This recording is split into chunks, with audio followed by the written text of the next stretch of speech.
एक बार एक राजा था। उसका मंत्री बहुत ही बुद्धिमान था।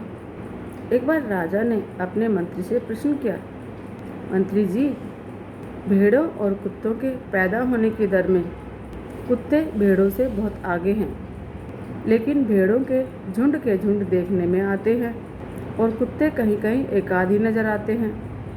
इसका क्या कारण हो सकता है? अब मंत्री बोला, महाराज, कल सुबह आपको इस प्रश्न का उत्तर मिल जाएगा। राजा के सामने शाम को मंत्री ने उसी दिन एक कोठे में 20 कुत्ते बंद करवा दिए और उनके बीच रोटियों से भरी हुई एक टोकरी रखवा दी। और उसी दिन शाम को दूसरे कोठे में 20 भेड़ बंद कराई गई और चारे की एक टोकरी उनके बीच में रखवा दी गई। दोनों कोठों को बाहर से बंद करवाकर सब लौट गए। सुबह होने पर मंत्री राजा को लेकर वहां पर गया। उसने पहले कुत्तों वाला कोठा खुलवाया। राजा को यह देखकर बहुत ही आश्चर्य हुआ कि 20 कुत्ते आपस में लड़कर मर चुके हैं और रोटियों की टोकरी जो की तो रखी हुई है। कोई कुत्ता एक भी रोटी खा नहीं सका था। इसके बाद मंत्री राजा के साथ भेड़ों वाले कोठे में पहुंचा।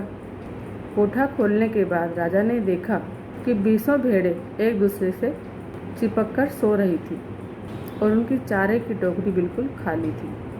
मंत्री राजा से बोला, महाराज, कुत्ते एक भी रोटी खा ना सके और आपस में लड़ कर मर गए। उधर भेड़ों ने बड़े ही प्रेम से साथ मिलकर चारा खाया और एक दूसरे से गले लगकर सो गए। यही कारण है कि भेड़ों के वंश में वृद्धि है और समृद्धि है। उधर कुत्ते हैं जो एक दूसरे को सहन ही नहीं कर सकते। अब महाराज, जिस बिरादरी में इतनी घृणा और द्वेष होगा, भला उस बिरादरी की वृद्धि कैसे हो सकती है? राजा मंत्री की बात से पूरी तरह संतुष्ट हो गया और उसने उसको बहुत सा पुरस्कार दिया। वह मान गया था कि आपसी प्रेम और भाईचारे से ही वंश की वृद्धि होती है। मंत्री ने इस संबंध में राजा को एक कहानी सुनाई। एक बार ब्रह्मा ने असुरों और देवताओं की एक सभा बुलवाई। सभी देवता और दानव ब्रह्मा जी के दरबार में उपस्थित हुए। ब्रह्मा जी ने वैसे तो दोनों की, देवताओं और असुरों की, खूब अवगत करी, लेकिन देवताओं के लिए उनके मन में श्रद्धा और सम्मान था। दानवों ने इस बात को भांप लिया कि ब्रह्मा जी के मन में देवताओं के लिए ज़्यादा मान और सम्मान है और दिखावे के लिए वे बराबर का व्यवहार कर रहे हैं। दानवों ने ब्रह्मा जी से कहा, ब्रह्मा जी, देखिए, आप देवताओं को ज़्यादा महत्व दे रहे हैं। उनके प्रति आपके हृदय में अधिक सम्मान है। अगर ऐसा ही है तो फिर हमें यहाँ पर क्यों बुलवाया गया? ब्रह्मा जी ने बहुत समझाया बुझाया, लेकिन दानवों का क्रोध शांत नहीं हुआ। अब तो ब्रह्मा जी ने संकल्प कर लिया कि दानवों को इसका बोध कराना ही होगा कि वे देवताओं की बराबरी कभी नहीं कर सकते। ब्रह्मा जी ने असुरों के राजा से कहा, मुझे प्रसन्नता होगी यदि आप भी देवताओं के समान बन जाएं। किसी भी बात में उनसे पीछे ना रहें।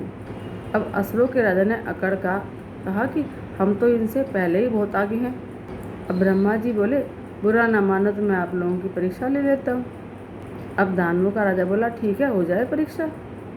रात के भोजन में ब्रह्मा जी ने देवताओं और दानवों सबके हाथों पर उंगलियों तक डंडे बंधवा दिए, जिससे दोनों हाथ मुड़ ना सके।